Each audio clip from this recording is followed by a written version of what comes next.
সম্মানিত দর্শক শ্রোতা, আজকের আমরা আলোচনা করব শয়তানের নিঃশ্বাস সম্পর্কে। শয়তানের নিঃশ্বাস মূলত একটা পাউডার জাতীয়।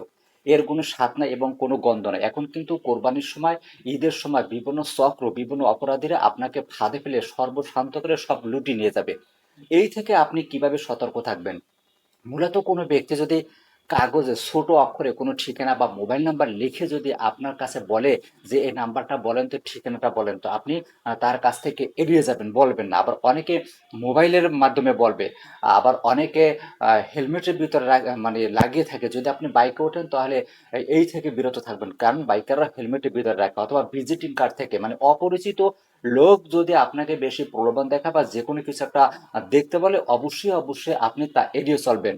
তাছাড়া এটাকে কিন্তু তরল আকারও পাওয়া যায়, এই জন্য ডাবের পানি, ফলের রস, জুস এইগুলো অপরিচিত লোকের কোনো কিছু খাবেন না।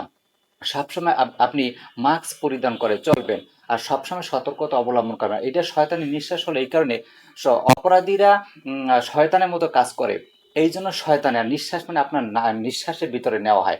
আর এটা মূলত যারা করে তাদের কাছ থেকে সাক্ষাৎকারের মাধ্যমে জানা গেছে যে নাকের কাছ থেকে যদি 1 বিঘা তো দূরে হয় তবু সেই নিঃশ্বাসটা যেতে পারে। মানে আসল কথা হলো, আপনি ছোট অক্ষরে যদি কিছু লেখা দেখতে বলে আপনি দেখবেন না, যদি বড় অক্ষর হয় তবু আপনি দূর নিয়ে দেখবেন। এই 1 বিঘাতের মাঝখানে নিয়ে দেখবেন না, তাহলে আপনার শ্বাসের মাধ্যমে, নিঃশ্বাসের ভিতরে মাধ্যমে আপনার মস্তিষ্কে যাবে, তারপর এসিটাইল কোলিন সিস্টেমকে ব্লক করে দিবে। যখনই ব্লক করে দিবে তখন আপনি কি করবেন?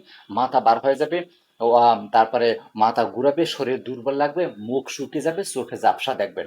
কিন্তু ওই সময় আপনার প্রশ্ন করার কোনো ক্ষমতা থাকবে না, প্রশ্নের উত্তরও কোনো ক্ষমতা থাকবে না। সে যে নির্দেশটা দেবে সেই নির্দেশ অনুপাতে আপনি কাজ করতে বাধ্য। এমনকি যদি আপনাকে বলে আত্মহত্যা করেন, আপনি আত্মহত্যা করতে যাবেন। যদি বলে অমুকে খুন করেন, তাহলে আপনি অমুকে খুন করতে যাবেন। তখন কিন্তু আপনার কোনো হিতহিত জ্ঞান থাকবে না। তাহলে এটা কিন্তু সাথে সাথে হয় না, এত বড় পর্যায়ে কিন্তু একটু পরে। যখন আপনার নিঃশ্বাসের মাধ্যমে স্কোপোলামিনটা আপনার নাকের ভিতর দিয়ে মস্তিষ্কে যাবে, তখন কিন্তু 2-1 সেকেন্ডের ভিতরে মহামারী হবে না। প্রথমে একটা উপসর্গ দেখা দেবে, সেটা কি? ওই যে মাথা ঘুরাবে, তারপর মাথা ভাল লাগবে, চোখে ঝাপসা লাগবে। তখনই আপনি সচেতন হয়ে কোনো ভিড়ে যাবেন, নাহলে দোকানে যাবেন, নাহলে কারো লোকের কাছে আশ্রয় নিবেন। তাহলে কিন্তু আপনি বড় ক্ষতি থেকে বেঁচে যাবেন, তাদের ফাঁদে পড়বেন না। আর যদি আম, এইরকম হবার পর যদি দ্বিতীয় পর্যায়ে চলে যায়, যেমন ওই সে আদেশ দিলে আপনি করবেন, তাহলে তো আপনাকে সর্বশান্ত করে সব লুটি নিয়ে যাবে। আর হলো বাসা বাড়িতে যারা থাকেন, তারা কিন্তু অনেক লোক আছে যে এরকম কাগজে লিখে বলে যে আপু এই ফ্ল্যাট নাম্বারটা কত, এই ঠিকানাটা কত বলেন তো। কিন্তু আপনিও তাদেরকে বলবেন না, কারণ আপনাকে একা পেলে, আপনি যদি তা ওই ফ্ল্যাট নাম্বার বলতে যে কাগজ নাকের দ্বারা না, তাহলে আপনার নিঃশ্বাসের ভিতরে নাকের ভিতরে যাবে, তখন কিন্তু ও সর্বশান্ত করে সব লুট করে আপনার নিয়ে যাবে।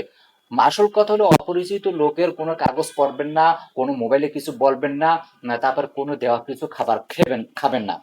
আর এই যে স্কোপোলামিনটা মূলত 1 ঘন্টা পর্যন্ত কাজ করে। 1 ঘন্টা পর আপনি আবার স্বাভাবিক ফিরে আসেন, কিন্তু ফিরে আসলেও ওই সময় আপনার কি ঘটেছে এগুলো বলার ক্ষমতা আপনার থাকে না।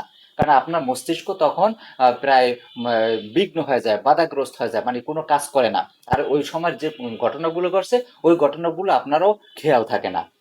আর এটা মূলত যে 2-1 মিনিটের ভিতরে কাজ করা শুরু করে আর 1 ঘন্টা পর্যন্ত থাকে। তাহলে আমরা সবাই সচেতন হব, আমি সচেতন হব, অপরকে সচেতন হব, যাতে এই অপরাধী চক্রে আমাদেরকে ফাঁদে ফেলতে না পারে।